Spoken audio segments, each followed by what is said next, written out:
Hello students, welcome back to Shubham lecturer channel. तो student, इस video में हम क्लास 12 फिजिक्स के 3 महत्वपूर्ण प्रश्नों को आंसर के साथ समझने वाले हैं।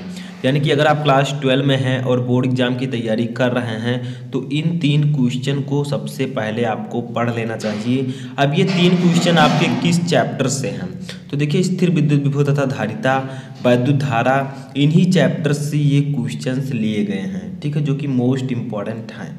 तो देखिए, सबसे पहले हम चलते हैं अपने फर्स्ट क्वेश्चन की ओर। तो इससे पहले मैं एक रिक्वेस्ट करना चाहूँगा कि अगर आप ये वीडियो को लाइक नहीं किया तो वीडियो को लाइक कर दें, और चैनल पर नए हैं तो चैनल को सब्सक्राइब कर लें, क्योंकि बोर्ड एग्जाम की पूरी तैयारी आपको इस चैनल पर कराई जाएगी। तो चलिए देखते हैं। क्वेश्चन नंबर 1 है कि संधारित्रों में परावैद्युत के उपयोग से धारिता क्यों बढ़ जाती है? यानी कि जो संधारित्र होते हैं उनमें अगर हम परावैद्युत का उपयोग करें तो उनकी जो कैपेसिटी होती है, धारिता, वो क्यों बढ़ जाती है? या यही क्वेश्चन एक और प्रकार से पूछा जा सकता है कि किसी संधारित्र की प्लेटों के बीच परावैद्युत पदार्थ भरने पर इसकी धारिता पर क्या प्रभाव पड़ेगा? यानी कि मान लीजिए कि कोई संधारित्र है, ठीक है, क्या है, कोई संधारित्र है, कुछ इस प्रकार से 2 प्लेटें हैं उसमें, और अगर इनके बीच हम कोई परावैद्युत पदार्थ रख दें तो इनकी धारिता क्या बढ़ जाती है? धारिता क्या होती है आपको पता होगा, C=Q/V, यानी कि आवेश अपान विभव, ठीक है। तो जितने ज़्यादा आवेश होंगे उस चालक की धारिता उतनी ज़्यादा होगी, क्योंकि मैं आपको बता दूं इस फार्मूले से क्या पता चलता है कि C जो है वो अनुक्रमानुपाती है Q के, यानी कि जितना ज़्यादा आवेश होगा उतनी ज़्यादा उसकी धारिता होगी, ठीक है। तो जब किसी संधारित्र की प्लेटों के बीच हम रख देते हैं परावैद्युत पदार्थ तो इसकी धारिता क्यों बढ़ जाती है? यानी कि इसमें आवेशों की संख्या क्यों बढ़ जाता है? तो देखिए, इसका एक सिंपल सा आंसर है। मैं इस क्वेश्चन को पहले भी आपको बता चुका हूँ, ठीक है, लेकिन यहाँ पर मैं आपको और अच्छे से डीपली समझाने वाला हूँ। देखिए, संधारित्रों की प्लेटों के बीच परावैद्युत पदार्थ भरने से इसके अंदर प्लेटों के बीच उपस्थित वैद्युत क्षेत्र जो होता है के विपरीत दिशा में एक आंतरिक वैद्युत क्षेत्र उत्पन्न हो जाता है। यानी कि जब आप संधारित्र की 2 प्लेटों के बीच परावैद्युत पदार्थ रखते हैं तो क्या होता है, इसके अंदर उपस्थित वैद्युत क्षेत्र की विपरीत दिशा में एक और वैद्युत क्षेत्र उत्पन्न हो जाता है, ठीक है, जो इसकी सतह पर प्लेटों के विपरीत आवेश के प्रेरित होने से उत्पन्न होता है, ठीक है। यानी कि विपरीत आवेश से प्रेरित होने पर यह आंतरिक वैद्युत क्षेत्र उत्पन्न होता है, अतः प्लेटों के बीच विभवांतर घट जाता है, जिसके परिणाम स्वरूप धारिता बढ़ जाती है। देखिए, जब विभवांतर घटेगा तभी धारिता बढ़ेगी, क्योंकि जो विभवांतर होता है वो धारिता के इन्वर्सली प्रोपोर्शनल होता है, ठीक है, यानी कि व्युत्क्रमानुपाती होता है। C व्युत्क्रमानुपाती 1/V, यानी कि अगर धारिता बढ़ेगी तो जो आपका अगर यहाँ पर C जो होता है वो विभव के व्युत्क्रमानुपाती होता है। अगर धारिता मान लीजिए बढ़ रही है तो आपका जो विभव होगा वो घटेगा, अगर विभव बढ़ेगा तो धारिता घटेगी। तो वही यहाँ पर कहा गया है कि प्लेटों के बीच विभवांतर घट जाता है, जिसके परिणाम स्वरूप धारिता बढ़ जाती है। बट इसका सिंपल सा जो रीजन है वो है कि इसकी प्लेटों के बीच वैद्युत क्षेत्र होता है, जब हम परावैद्युत पदार्थ रखते हैं तो इसकी विपरीत दिशा में एक और आंतरिक वैद्युत क्षेत्र उत्पन्न हो जाता है, ठीक है, जो कि प्लेटों के आवेश के प्रेरित होने से उत्पन्न होता है, विपरीत आवेश के, इसीलिए विभवांतर घट जाता है और परिणाम स्वरूप धारिता बढ़ जाती है, ठीक है। तो समझ में आया? सिंपल है, सिर्फ वैद्युत क्षेत्र के विपरीत दिशा में एक आंतरिक वैद्युत क्षेत्र उत्पन्न हो जाएगा। इसी कारण जो है संधारित्र की प्लेटों के बीच परावैद्युत पदार्थ रखने से, भरने से संधारित्र की धारिता बढ़ जाती है, ठीक है। ये सिंपल सा क्वेश्चन आपको समझ में आना चाहिए, बहुत ही इंपॉर्टेंट है, ठीक है। अब देखिए, यहाँ से हम दूसरा क्वेश्चन अपना देखेंगे। तो दूसरा क्वेश्चन क्या है कि सेल के आंतरिक प्रतिरोध से आप क्या समझते हैं? यानी कि सेल का आंतरिक प्रतिरोध क्या होता है, ठीक है। तो देखिए, यहाँ पर ये क्वेश्चन जो है मोस्ट इंपॉर्टेंट है, जो कि वैद्युत धारा चैप्टर से है। अब देखिए, क्वेश्चन का आंसर क्या होगा कि जब किसी प्लेटों को तार द्वारा जोड़ देते हैं, मान लीजिए कोई प्लेट है, किसी सेल की प्लेट है, उसको तार द्वारा हमने जोड़ दिया है, तो तार में वैद्युत धारा सेल की धन प्लेट से ऋण प्लेट की ओर तथा सेल के भीतर उसके घोल में ऋण प्लेट से धन प्लेट की ओर बहती है। इस प्रकार सेल पर दोनों प्लेटों के बीच सेल के भीतर वैद्युत धारा के प्रवाह में घोल द्वारा उत्पन्न अवरोध को सेल का आंतरिक प्रतिरोध कहते हैं।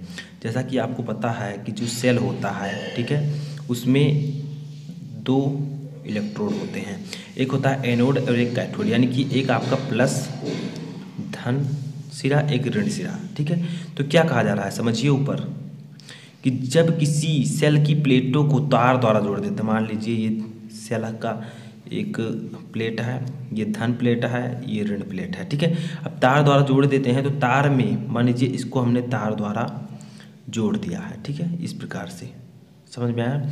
तो तार में वैद्युत धारा धन प्लेट से ऋण प्लेट की ओर, तार में जो वैद्युत धारा होगी वो धन से जाकर ऋण की ओर होगी। ठीक है, लेकिन क्या होगा आगे देखिए, जो ये परावैद्युत पदार्थ है, देखिए किसी पदार्थ में ये दोनों क्या रखे हैं, प्लेटें रखी हैं। ठीक है, तो सेल के भीतर यानी कि ये जो दोनों फेल हैं इसके भीतर जो है जो धारा होगी वो ऋण प्लेट से धन प्लेट की ओर बहेगी। ठीक है, विपरीत। तो इस प्रकार सेल पर दोनों प्लेटों के बीच सेल के भीतर जो इसकी धारा में जो अवरोध उत्पन्न होगा उसी को हम कहेंगे आंतरिक प्रतिरोध, क्योंकि ये सेल के अंदर प्रक्रिया हो रही है। ठीक है, आंतरिक प्रतिरोध इसे हम लोग कहते हैं। तो समझ में आया, वेरी सिंपल है। अब देखिए हमारा तीसरा क्वेश्चन यहाँ पर आता है। तीसरा क्वेश्चन है कि धातुओं में इलेक्ट्रॉनों की अनियमित वेग और उनके अनुगमन वेग में क्या अंतर है, यानी कि जो सिंपल वेग होता है, अनियमित वेग या मुक्त वेग और अनुगमन वेग में क्या अंतर है। ठीक है, तो देखिए उत्तर देखिए, धातुओं में मुक्त इलेक्ट्रॉन, जैसे कोई मेटल है मान लीजिए, ठीक है, लोहा ही है, तो धातुओं में मुक्त इलेक्ट्रॉन बंद बर्तन में भरी गैस की अणुओं की तरह व्यवहार करते हैं, यानी कि ये कोई है। ठीक है, अब देखिए क्या कहा जा रहा है आपसे कि धातुओं में मुक्त इलेक्ट्रॉन बंद बर्तन में भरी गैस की अणुओं की तरह व्यवहार करते हैं, यानी कि मान लीजिए यह है तो इसके अंदर जो इलेक्ट्रॉन हैं वो इस तरह व्यवहार करते हैं जैसे वे किसी बंद बर्तन में भरे हों। ठीक है, जो इलेक्ट्रॉन हैं, तथा धातु के भीतर स्थित धन आयनों के बीच खाली स्थान में उच्च वेग 10⁵ देखिए मैंने इस प्रकार से आपको लिखना है 10⁵।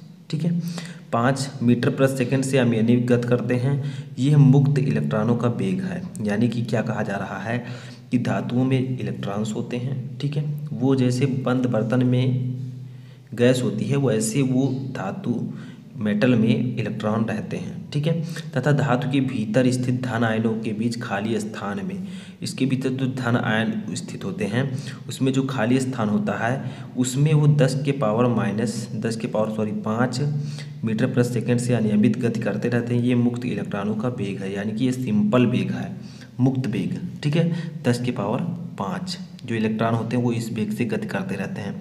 बट होता क्या है आगे देखिए, धातु के सिरों के बीच विभवांतर होने पर, मान लीजिए ये मेटल है और इसके सिरों के बीच विभवांतर है। ठीक है, तब क्या होता है, विभवांतर होने पर मुक्त इलेक्ट्रॉन अपनी अनियमित गति के होते हुए भी एक निश्चित सूक्ष्म वेग 10⁻⁴।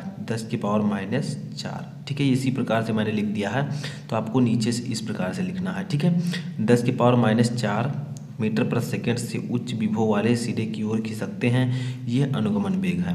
यानी कि जो सिंपल वेग होता है वो लगभग 10⁵ मीटर प्रति सेकंड।